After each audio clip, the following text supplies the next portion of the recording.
Dans la mythologie nordique, le Ragnarok n'est pas qu'une simple fin. C'est une tempête cosmique, un déchirement profond, mais aussi une promesse de renaissance. C'est la bataille finale, l'apocalypse qui engloutit les dieux, les géants, les hommes et le cosmos lui-même.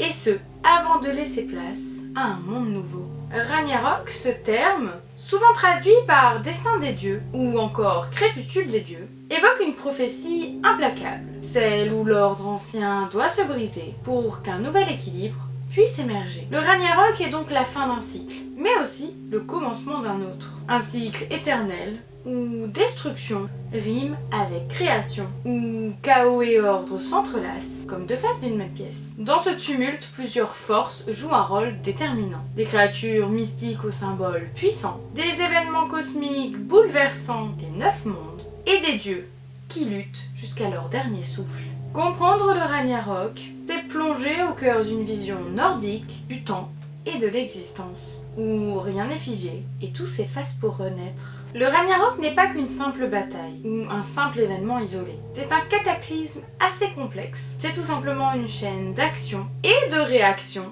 où plusieurs forces et personnages jouent un rôle essentiel. Chacun d'eux évoque une facette du chaos à venir. Une douleur ancienne, une injustice enfouie, un déséquilibre ignoré. Ils ne sont pas toujours mus par la haine, ni même forcément par la volonté de détruire. Mais leur seule existence a suffi à faire vaciller l'ordre. Ce n'est pas un seul geste, mais l'accumulation de ces présences, de ces tensions, qui finissent par fissurer les fondations du monde. Et l'écho de leurs pas marque déjà la fin d'un cycle. Parmi eux, le loup, le serpent, le feu, et chacun d'eux porte en lui un fragment du Ragnarok. Bien avant que les premières armes ne s'entrechoquent, avant que Fenrir ne brise ses chaînes, et avant même que les hurlements de Garm ne résonnent, vient le Fimbulvert, l'hiver terrible. Un hiver si long, si glacial, si absolu, qu'il efface la lumière, la chaleur et jusqu'à l'espoir. Dans les textes anciens, on dit que le Fimbulvert durera 3 hivers consécutifs, sans qu'un seul été ne vienne les interrompre. Les neiges tomberont sans fin, les vents souffleront avec la force des anciens dieux, et le soleil semblera s'éteindre derrière un ciel de cendres. Mais le Fimbulvert n'est pas qu'un simple dérèglement climatique, c'est le premier grand signal, le souffle de mort qui précède le fracas. Il marque la rupture d'un équilibre. La nature elle-même se retourne, refusant d'accueillir la vie, gelant les récoltes, durcissant les cœurs, car durant ce froid apocalyptique, l'humanité s'effondre. Les frères tuent leurs propres frères, les familles s'entredéchirent, et plus aucun lien ne résiste à la morsure du désespoir. La guerre devient quotidienne, la solidarité disparaît, et les survivants deviennent des ombres errantes, plus proches des bêtes que des hommes.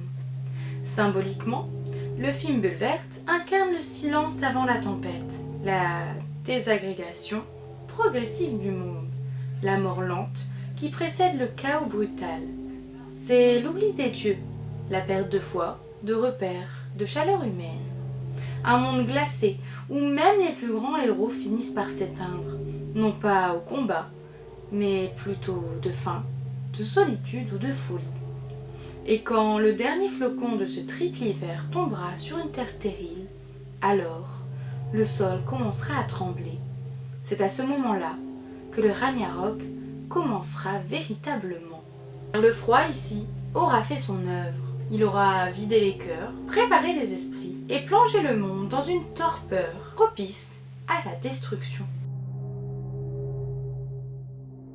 Dans la mythologie nordique, le Bifrost est bien plus qu'un simple pont. C'est un arc-en-ciel flamboyant, un lien mystique entre Asgard, le royaume des dieux, Midgard, le monde des hommes, et parfois d'autres royaumes encore. Il est la voie céleste, le passage sacré entre le divin et le terrestre. Ce pont n'est pas accessible à tous.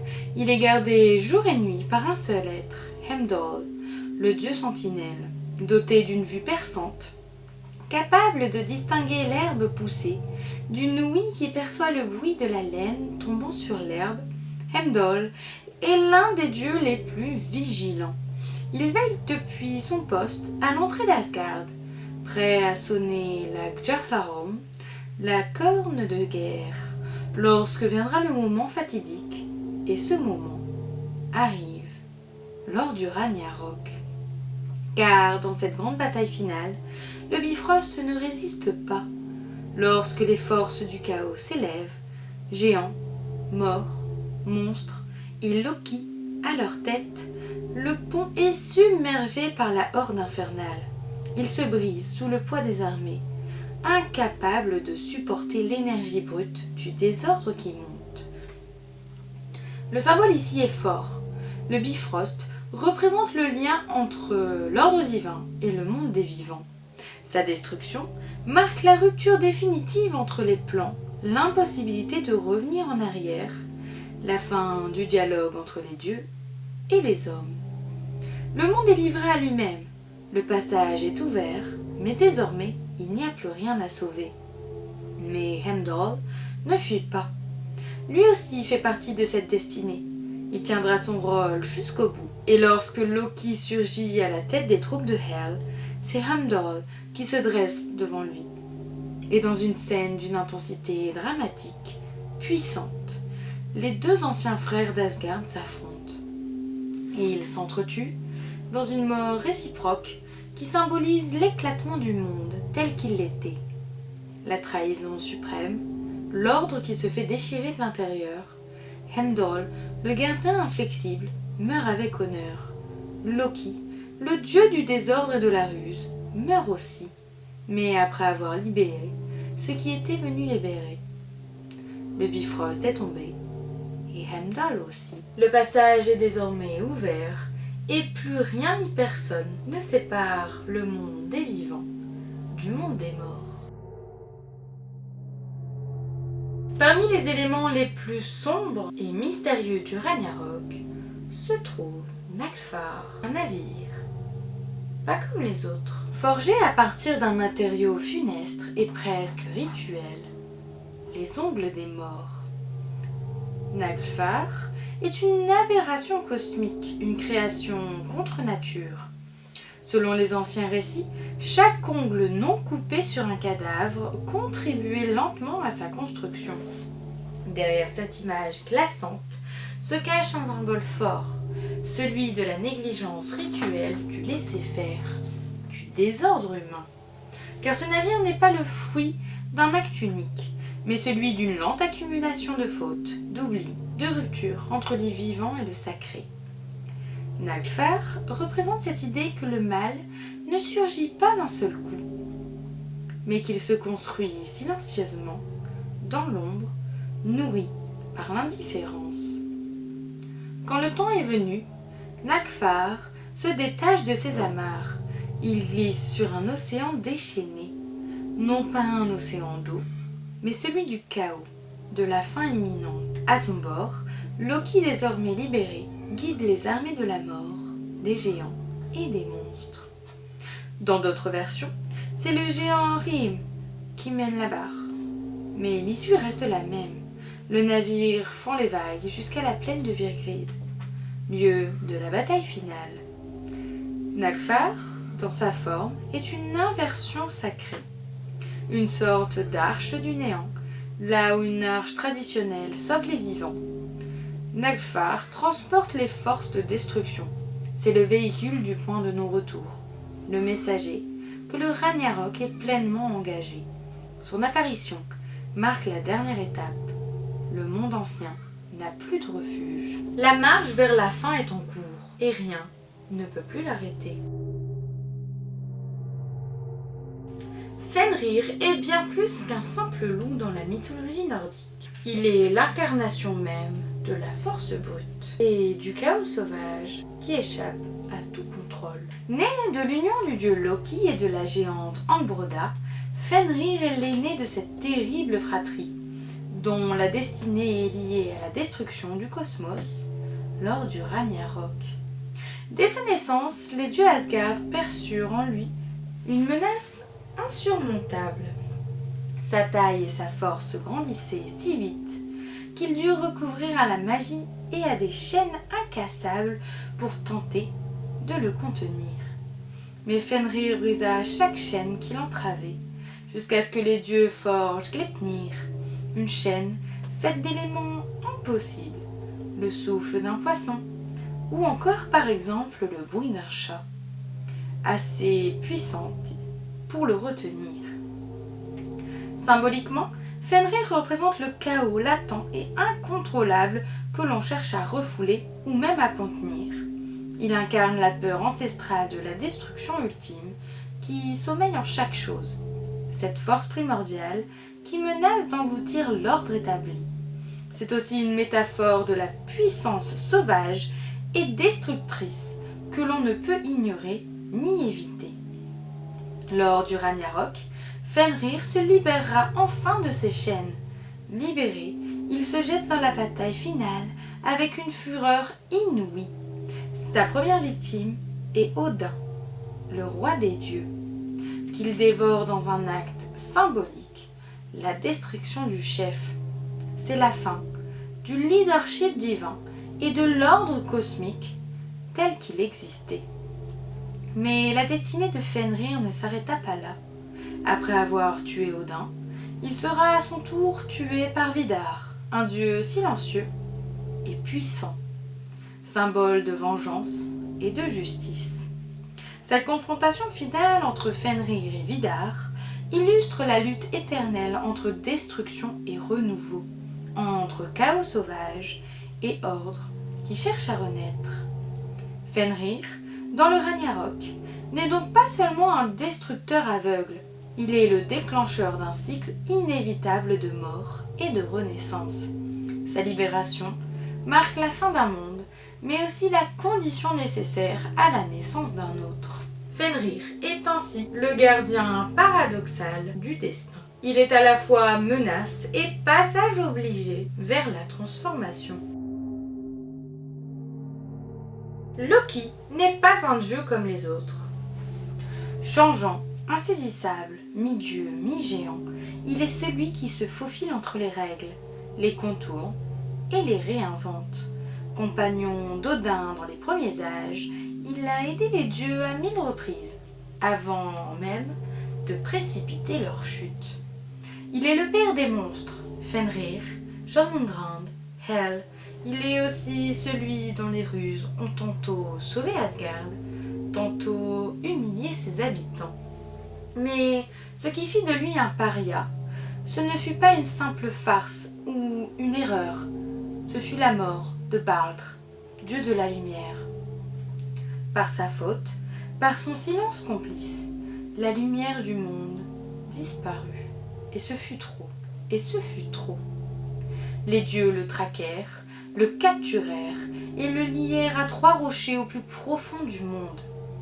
Une vipère, suspendue au-dessus de son visage, distillait sans relâche son venin sur son front. Et, à chaque fois que le poison atteignait sa peau, Loki se tordait de douleur, provoquant des tremblements de terre, et ce, dans les 9 royaumes. Mais le temps du Ragnarok approche, et lorsque les chaînes du destin commencent à se rompre, celle de Loki tombe aussi. Il se libère, il rit, et il se retourne contre ceux qu'il a autrefois appelés frères. Loki mène alors les armées du chaos. Il navigue à bord de Nalvar, le navire fait des ongles des morts, symbole de l'inévitable. À ses côtés, les géants, les morts, les trahis. Ensemble, ils marchent vers Asgard. Symboliquement, Loki représente ici l'ambiguïté du changement. Ni bon ni mauvais, il incarne la stabilité nécessaire à toute transformation. Il est le catalyseur de l'effondrement de l'ancien monde, non par pure haine, mais parce que tout ordre figé finit par devoir céder. La trahison est un miroir tendu aux dieux, un rappel que l'oubli, l'arrogance et le déni des conséquences appellent leur propre fin. Lors du Ragnarok, Loki affronte Heimdall, le gardien du Bifrost. celui qui voit tout, entend tout. Le traître contre le veilleur. Les deux tombent l'un après l'autre. Le chaos et la vigilance s'éteignent alors ensemble. Loki, dans cette fin du monde, n'est donc pas qu'un simple ennemi. Il est la fracture, la faille dans les fondations. Il est le rappel qu'aucune lumière ne peut briller sans ombre et qu'aucune structure ne survit si elle refuse de changer.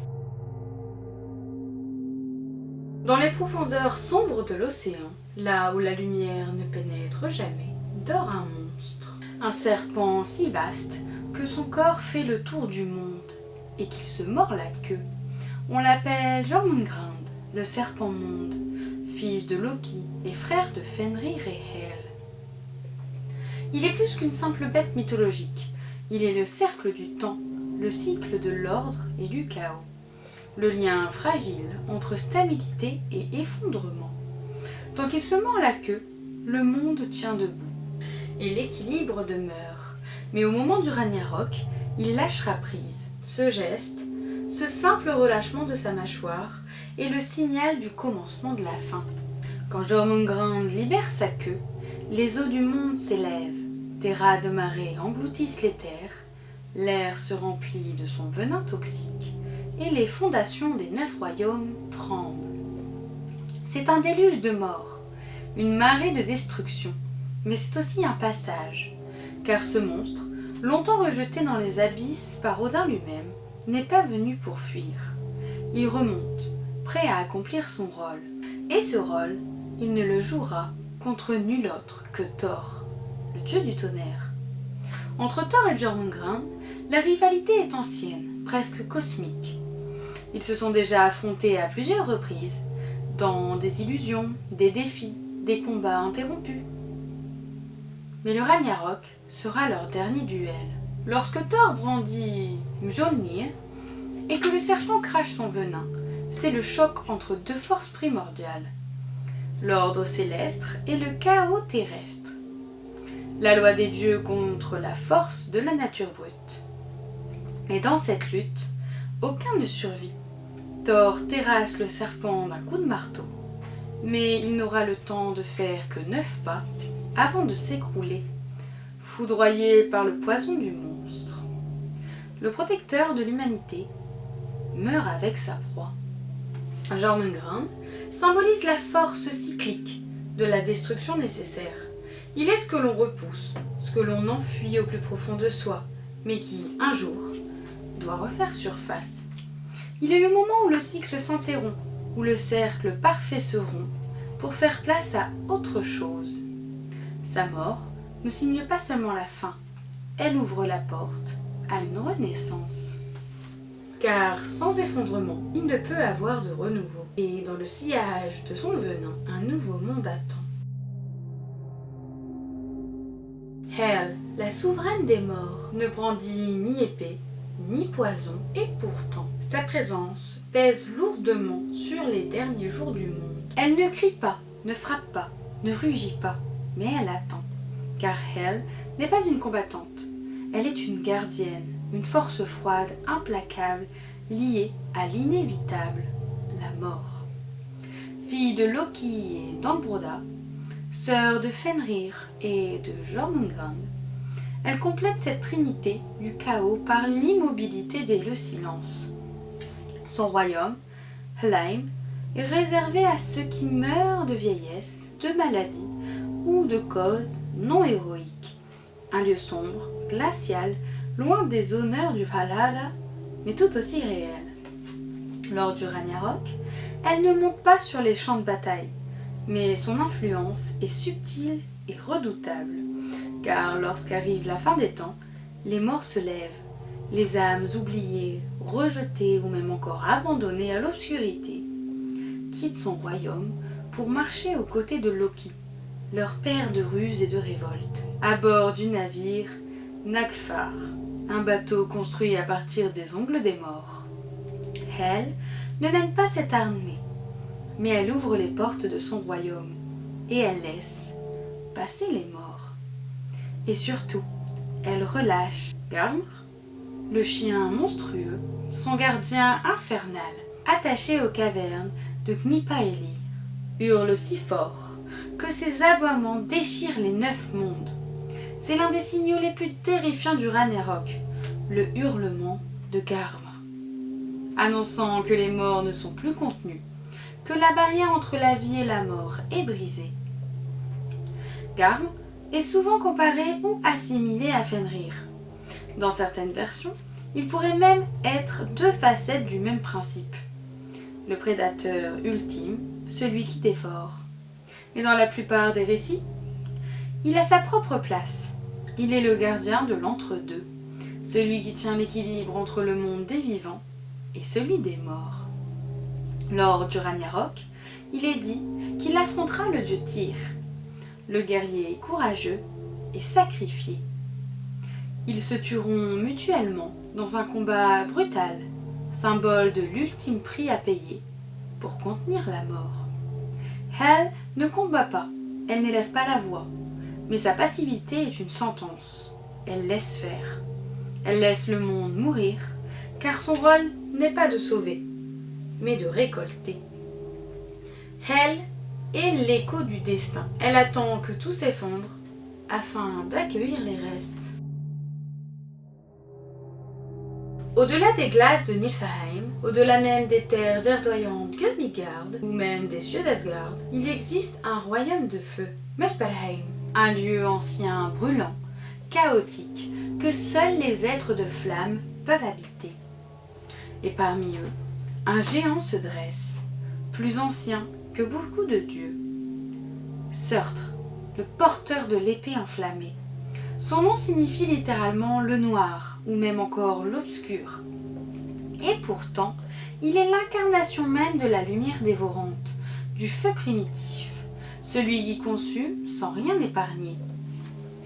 Contrairement à d'autres géants, Surtr n'intervient jamais, enfin jusqu'au Ragnarok. Il reste à la frontière, dans un silence brûlant. Mais les dieux savent, quand il franchira le seuil, ce sera la fin. Et lorsque le Bifrost est brisé, que Loki est libéré, que Nalgfar accoste, le feu s'élève enfin. Il marche alors en tête des armées de Muspelheim, accompagné de ses fils ardents. Avec lui, l'incendie cosmique commence. Il abat son épée contre le monde et les flammes envahissent les 9 royaumes. Asgard brûle, Midgard s'effondre, Yggdrasil lui-même, l'arbre-monde, tremble sous son feu destructeur. Surtr n'est pas qu'un destructeur. Dans la mythologie nordique, le feu n'est jamais purement maléfique. Il est aussi celui qui purifie, qui transforme et qui fait place nette. Ainsi, il peut être vu comme l'agent de la régénération par la destruction. Ce qui brûle n'est pas seulement destiné à mourir, mais à laisser place à un monde nouveau. Il est le feu final, celui qui intervient quand tout est déjà brisé et quand il ne reste plus rien à préserver, enfin, sauf la possibilité d'un renouveau. Vigrid, une plaine immense et silencieuse, s'étend au-delà de l'imaginable.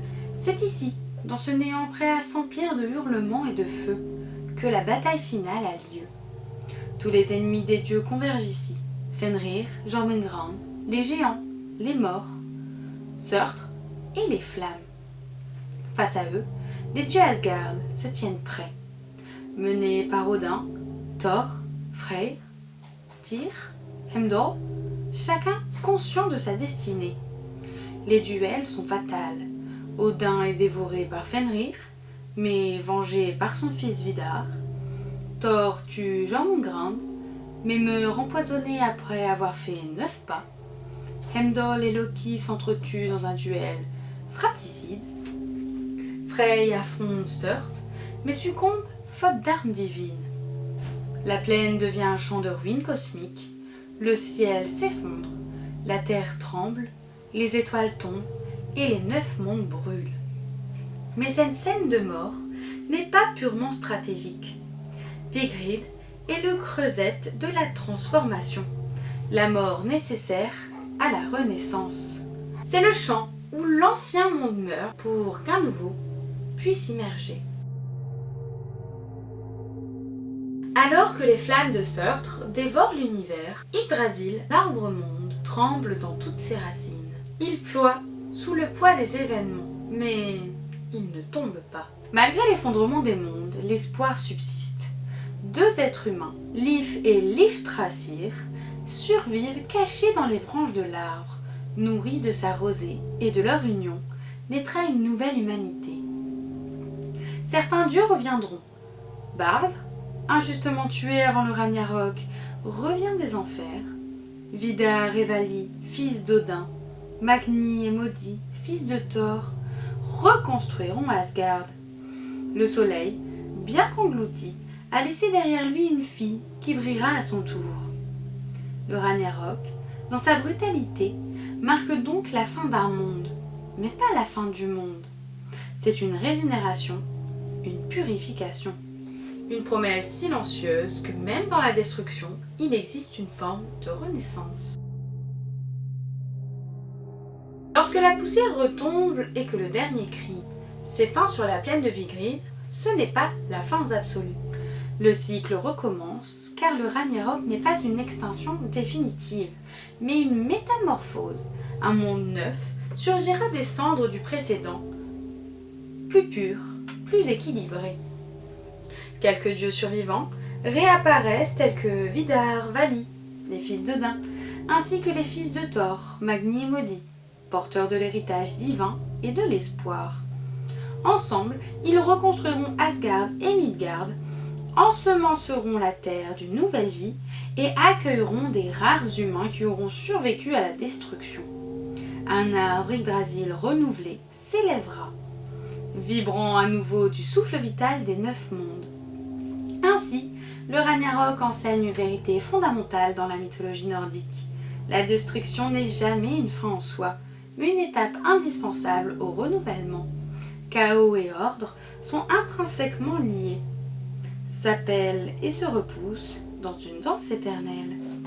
Le crépuscule des dieux est aussi le lever d'un soleil nouveau. Un passage où tout ce qui meurt prépare la voie à tout ce qui renaît. La bataille finale sur la plaine de Vigrid marque l'ultime affrontement entre les forces du cosmos et les puissances destructrices. Ce combat apocalyptique entraîne la mort de nombreux dieux et héros, ainsi que la destruction de nombreux mondes, plongeant ainsi l'univers dans un chaos total. Pourtant, au cœur de cette dévastation, le Ragnarok ne symbolise pas seulement la fin, mais aussi, comme on a pu le voir, un renouveau. L'arbre Yggdrasil, bien que profondément affecté, reste tout de même le pilier du cosmos, incarnant la résilience et la continuité de la vie. Par cette lutte et cette destruction, le cycle de la mort et de la renaissance s'accomplit, offrant ainsi la promesse d'un monde nouveau, où l'ordre renaît des cendres du chaos. Ainsi, le Ragnarok incarne la dualité fondamentale de l'existence, la fin inévitable qui ouvre la voie à un recommencement éternel. J'espère que cette vidéo vous aura plu. N'hésitez pas à me dire en commentaire ce que vous en avez pensé. Si les histoires détaillées de Fenrir ainsi que de Jormungand vous intéressent, vous pouvez retrouver les 2 vidéos sur la chaîne. N'hésitez pas à aller faire un tour. Vous allez pouvoir voir des détails que je n'inclus pas dans cette vidéo. En attendant, j'espère que cette vidéo vous aura plu. Passez une très bonne journée ou une très bonne soirée. Et on se retrouve dans une prochaine vidéo pour plus de mythes et de légendes. Parce que n'oubliez pas que chaque histoire mérite d'être racontée et que derrière chaque flamme se cache un mythe.